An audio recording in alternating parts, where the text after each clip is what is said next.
Yo, what's up mga Bolon Juice? Magandang buhay sa inyong lahat.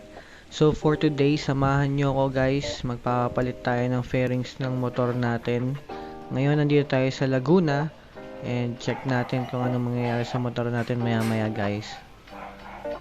So ito pala yung itsura niya, pati yung kulay niya bago ang swap. So check natin dito guys. Yun no, napakaraming choices ng kulay na pwede nyong pagpilian. So ako ang pinili ko, pula pa rin kasi nakatamad ako magpapalit ng papel sa LTO. So yan, para hindi na tayo mag-change color. Pero kita nyo naman guys, napakaraming option dito. Yan, PM nyo lang si Boss Rap, pakita ko sa inyo yung picture, yung profile niya para kung may tanong kayo. Ito, chat nyo lang siya. So ayun na guys, sinisimulan na baklasin yung fairings natin. Yan.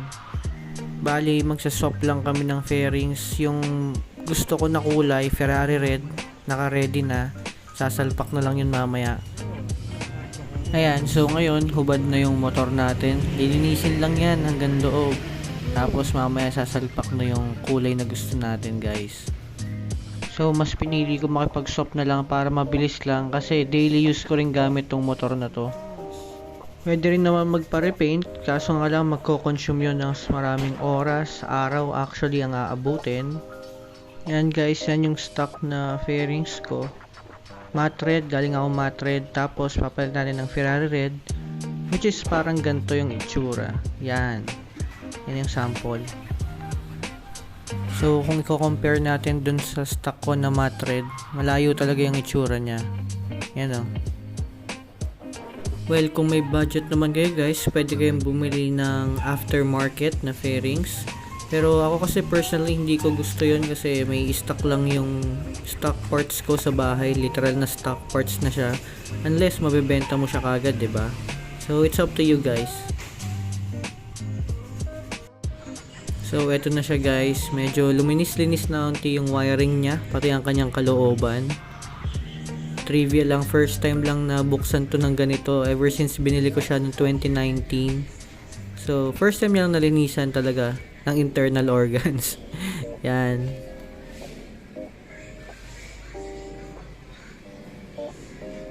Yun, so unti-unti nang kinakabit ang ating mga Ferrari red na fairings guys.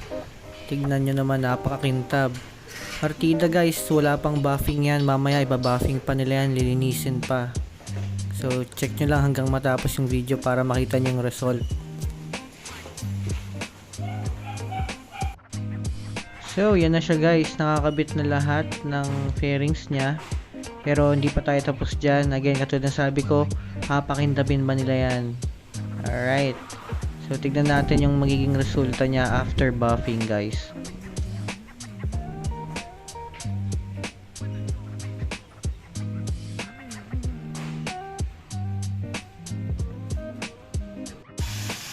Yan, so ngayon binabuffing na siya.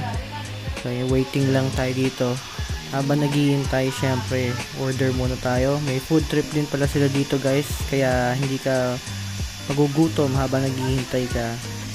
Ayan o, meron silang flying saucer. Solid guys, meron siyang ham, cheese, egg, hotdog. Tapos parang pinitpit siya. Tapos meron silang jumbo na dynamite dito. Sobrang solid. Tingnan nyo guys, halos mas malaki pa sa kamay ko.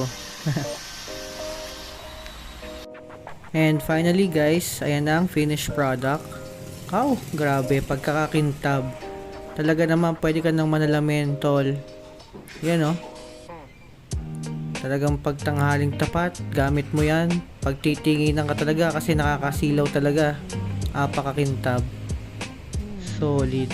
Yan, shoutout nga pala again kay Boss Rafael. PM nyo lang siya guys, lalagay ko sa description yung ano niya, pangalan niya para ma-chat nyo siya. Montage muna natin.